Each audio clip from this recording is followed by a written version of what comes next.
So Venezuela is an interesting case because it had the highest per capita income in Latin America in 1970, and it was the country with the largest degree of economic freedom. You can measure that. The Fraser Institute in Canada does that work of measuring economic freedom. And in 1970, Venezuela was 14 in the world in terms of economic freedom. It was about like 90 countries, more or less, that they were measuring back then.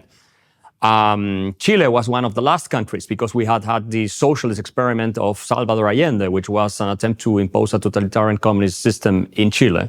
And we were last in the country, and we had hyperinflation and scarcity of basic goods and services and so on and so forth. So it was a complete catastrophe that ended up in the coup of 1973, led by General Pinochet.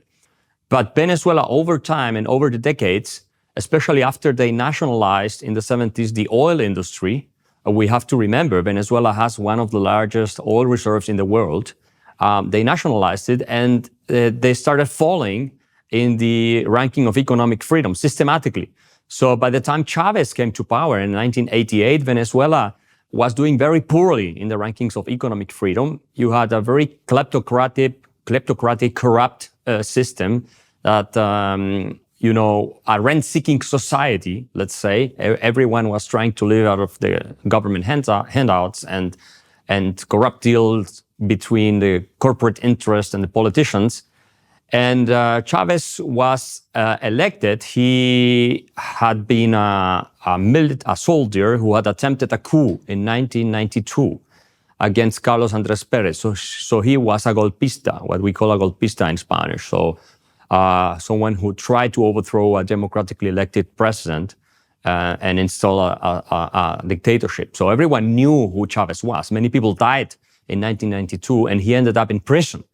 But well-meaning central leftist in Venezuela pardoned him so he could go out of jail. And then he went to see Fidel Castro. And Fidel Castro recognized immediately that he had, a puppet that he could guide in order to take control over Venezuela. So Castro and Cuba, they have been the masterminds behind what is going on in this country. And they have, extracted huge sums of wealth from Venezuela because after the collapse of the Soviet Union, at some point, Russia stopped funding Cuba and the Cuban dictatorship. And so Venezuela played that role. And Chávez saw in Fidel Castro a fatherly figure for him. And this is really an important thing because he was loyal to Fidel until the very end. And the intelligence services from Cuba, who are very effective, we have to say, in consolidating power. They have been there in Cuba for over 60 years, so they know what they're doing.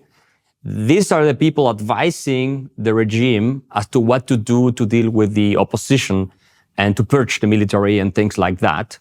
But Venezuela was already in a situation where they had lost their economic freedom, and the per capita incomes, as compared to other countries in Latin America, started to fall dramatically. And while Chile embraced free market reforms, especially influenced by the Chicago School of Economics, Milton Friedman and Arnold Harberger, George Stigler, and people like that, and we became the wealthiest country in per capita terms in Latin America.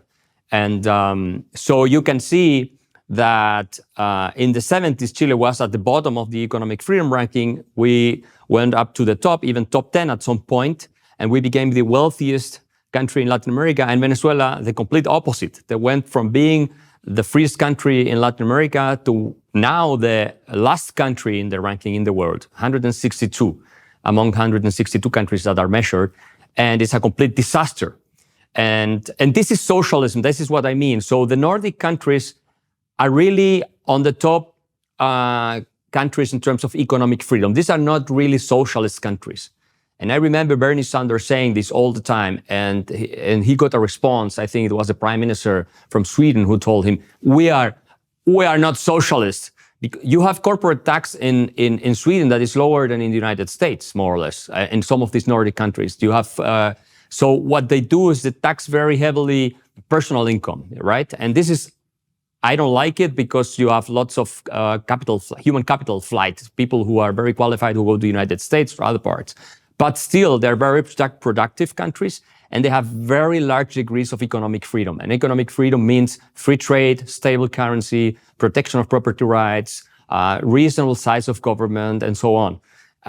So it is a social democracy like Anthony Giddens type of social democracy, what Tony Blair and Bill Clinton were at the time at some point, or German Chancellor Gerhard Schröder, who made all the reforms in Germany, allowing Germany in the 2000s to then experience a boom, an economic boom that Merkel benefited from that.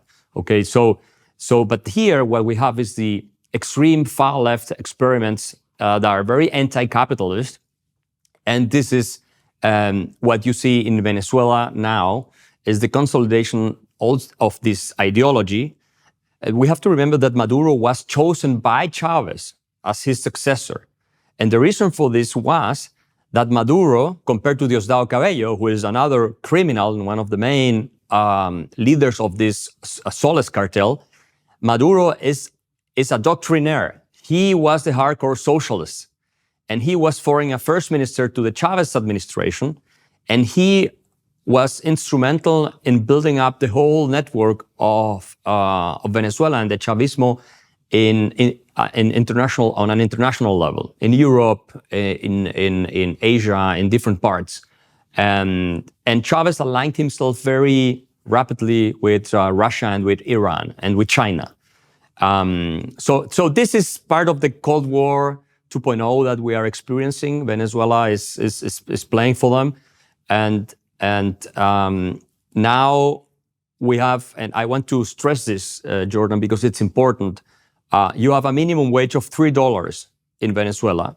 You have accumulated inflation of 2 million% or more. You have collapse of 70% of GDP, 70%. You have a collapse of over 80% of oil production in Venezuela. And they have squandered almost $1 trillion in wealth, because when Chávez came to power, you had a barrel of oil at $8 or so, and it skyrocketed to over $120. So only because of that, they got almost $1 trillion. They destroyed all of that wealth. And people say, oh, this is, Caribbean type of politics. This is the result of socialism. Everywhere you go and you see what the socialists, when they implement this system, and again, I don't mean the Nordic type of welfare state, which is not socialism, not real socialism at least, they destroy the country where they run it.